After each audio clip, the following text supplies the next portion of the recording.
A man steps out of his car in broad daylight, parking lot in Mexico. Within 15 seconds, he is hit by 15 bullets. He falls backwards, no scream, no chance. What remains is a body, 3 passports, and a name that in the Netherlands had long been whispered like a ghost.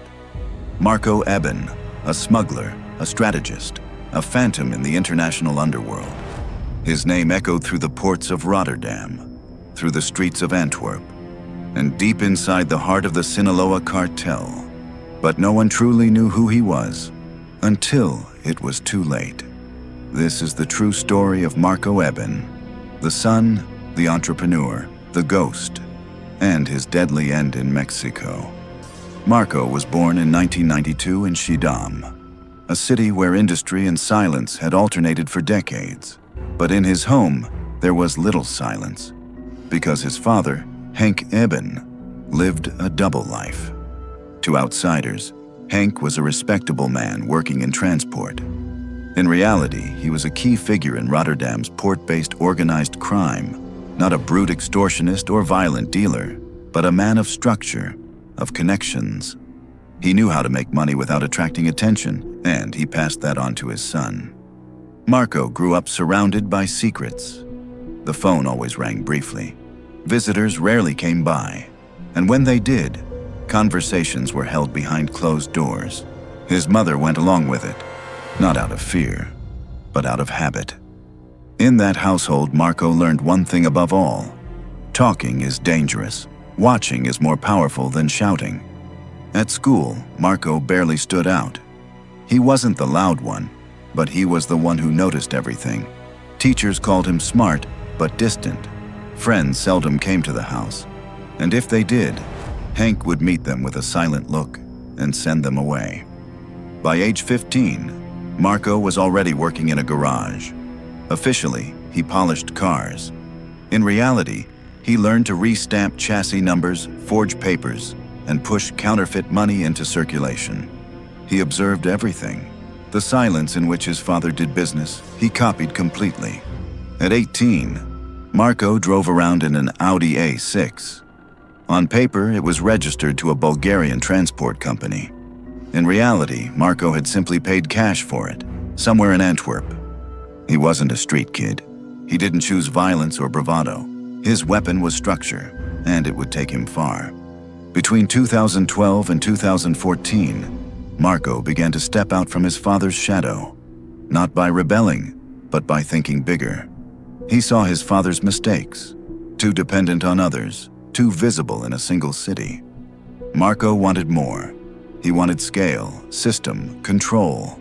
He immersed himself in logistics, not through books, but by talking to people.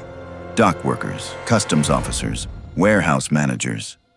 He studied the container flows and learned exactly where the gaps were, what moved too slowly, what was too sloppy, and thus, where smuggling was possible. In 2015, he founded a courier company, Eben Logistics. On paper, just a small firm with a few vans and a modest office on the edge of Rotterdam. But behind the scenes, it was a cover for something far bigger. Marco used intermediaries to load freight containers with double bottoms, split pallets, and hidden compartments. He knew how to pair legitimate goods with cocaine shipments, so the risk of discovery was minimal. The cocaine came from Brazil, Colombia, Ecuador, sometimes directly, sometimes through Suriname. And through a network of corrupt dock workers and freight forwarders, it entered Antwerp, Vlissingen, Moerdijk, and especially Rotterdam. Marco relied on cash, coded language, and loyalty that was either bought or forced. He paid well for information: which customs officer was on duty, which ship was delayed, which camera was broken. Everything mattered. What set him apart? No show, no Instagram, no flashy watches, no villas in Marbella. His money flowed into real estate holding companies, into anonymous foundations in Curaçao, into art auctions in Vienna. He thought like a businessman, but moved like a ghost. By 2018, Eben Logistics was estimated to turn over tens of millions of euros a year, but Marco himself remained invisible. His name appeared nowhere, his face was unknown, Only his reputation grew. And that reputation began crossing borders. By 2020, Marco vanished from the radar. No new tax filings, no license plates, no phone data. For authorities, he had literally disappeared. But behind the scenes, he was working harder than ever. What no one knew, Marco had shifted his game to the international level. Through intermediaries in Spain, he was introduced to contacts from the Sinaloa Cartel, the Mexican syndicate controlling global cocaine routes. Within a year, Marco had risen to become their man in Europe. His nickname there, El Holandés. He managed ports, distribution, laundering routes. He worked with near-military efficiency. Containers from Mexico came via Panama, labeled as building materials, frozen fish, or tropical fruit. The cocaine was hidden so cleverly that even seasoned customs teams missed it. In Mexico, he had his own villa, not in tourist resorts, but in the outskirts of Mexico City, Atizapán de Zaragoza. He lived there under a false name with 24/7 armed guards at the door. He spoke fluent Spanish, dressed anonymously, worked only at night. Instructions went through couriers or handwritten notes. No phones, no digital traces. What made Marco unique was his ability to blend Mexican methods with European structure. He brought calm to a world of chaos. Deliveries arrived on time. His people were rarely caught. His money vanished into seemingly legitimate networks. Car dealerships in Croatia, real estate in Dubai, shipping firms in Hong Kong. But his growing power drew attention. Inside the cartel, whispers began. How could a European hold so much influence? Could he be trusted? Or was he a ticking time bomb? Meanwhile, in Europe, investigators started circling. Because when influence grows too large, the hunt begins. In 2022, his name first appeared on Europol's radar. Not publicly, but in internal reports about invisible logistical threats to Europe. There he was. Just initials, but enough details to know who it meant. From then on, Marco Eben was considered a strategic target. The problem?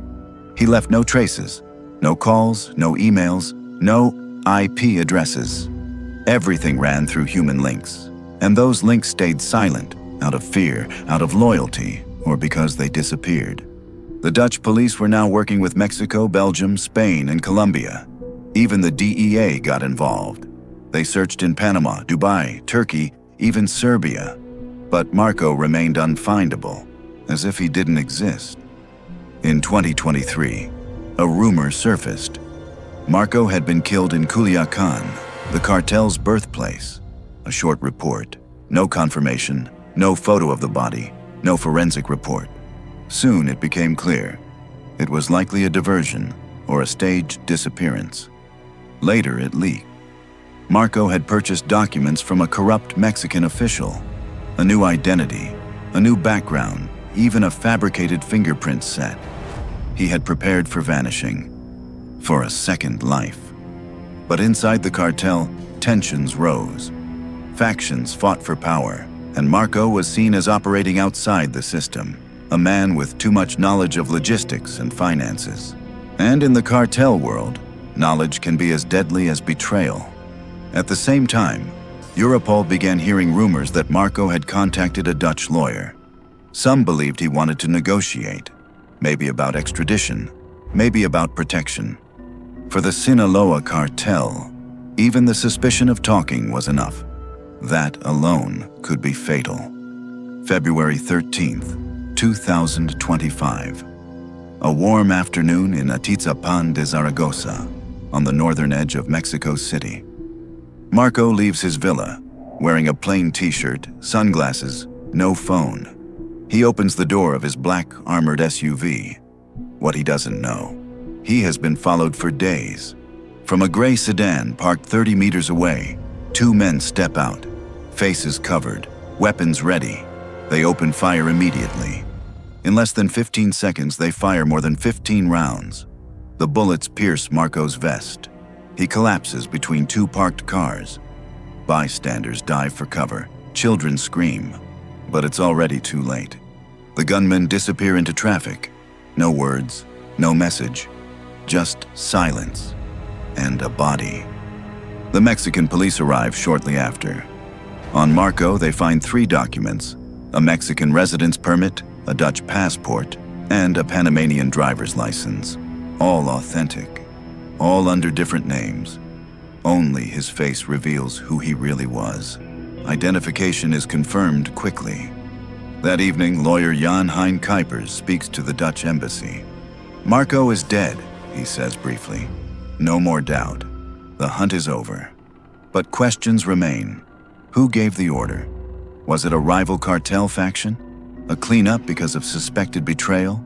Or simply the inevitable purge in a world where loyalty has an expiration date? In the Underworld, his death is felt as a vacuum in a perfectly oiled machine. Because Marco was no foot soldier, no gunman, no killer. He was an architect, a ghost who drew lines between countries, people, and millions of euros. His style was his shield, until it no longer protected him. Marco Eben lived 3 lives: the smuggler's son, the entrepreneur who perfected logistics, and the phantom who built a new identity in Mexico. He was a criminal without chaos, a businessman without spotlights, but also a man with secrets too heavy to carry, too dangerous to keep, too deadly to share. His death was the final act of a story played out in silence, in ports, in deals, in accounts that never appeared on paper. And yet, in the end, he became too visible. A ghost does not disappear with a bang, but in his case, it did, with 15 bullets.